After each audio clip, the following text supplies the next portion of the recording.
நீங்கள் படித்ததில் பிடித்தது என்ன அப்படின்னு பார்த்தீங்கன்னா, ஒரு சிறிய விதையின் கதை தாங்க. ஒரு சிறிய விதையை வந்துட்டு ஒரு சின்ன பையன் வச்சுட்டு இருந்தான். அந்த சின்ன பையன் வந்து இந்த விதையால் என்ன நடக்க போகுது, இந்த விதை எதுக்கு இருக்குது, என்ன நடக்க போகுது அப்படின்னு அலட்சியமாக சிரிச்சுக்கிட்டே ஒரு பெரியவர்கிட்ட கேட்குறான். அவர் ஒரு விவசாயி. இவர் வந்து சிரிச்சுக்கிட்டே அந்த சிறிய பையன் வந்து அந்த விதையை வந்து அவர்கிட்ட கொடுத்துட்றான். அந்த விவசாயி வந்துட்டு அந்த சிறிய விதையை மண்ணில் புதைச்சி தினந்தோறும் தவறாமல் தண்ணி ஊற்றிட்டே வராரு. தண்ணி ஊற்றிட்டே வரும்போது 1 வாரம் ஆகுது, 1 மாதம் ஆகுது. 1 வாரம் ஆகுது, தண்ணி டெய்லி ஊற்றிட்டே வராரு, எந்த ஒரு ரிசல்ட்டுமே கிடையாது. 1 வாரம் ஆகுது, அதுக்குமே எந்த ஒரு ரிசல்ட்டுமே கிடையாது. 1 மாதம் ஆகும்போது ஒரு சிறிய மரமாக வளருது. இதுவே அவர் 1 வருஷமாக கண்டினியூஸாக அவர் அந்த விதைக்கு தண்ணி ஊற்றி வளர்த்து கொண்டே வரும்போது அது ஒரு மரமாக வந்து நிற்குதுங்க. அப்படி இருக்கு இந்த கதையிலேருந்து நம்ம என்ன தெரிஞ்சுக்கிறோம் அப்படின்னா, ஒரு சிறிய முயற்சி தாங்க.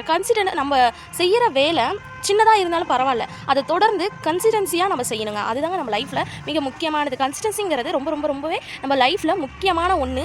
இந்த கதையில் என்ன சொல்கிறோம், ஒரு சிறிய முயற்சி தான் எப்பவுமே ஒரு மிக பெரிய வெற்றியை கொண்டு வந்து தருங்க.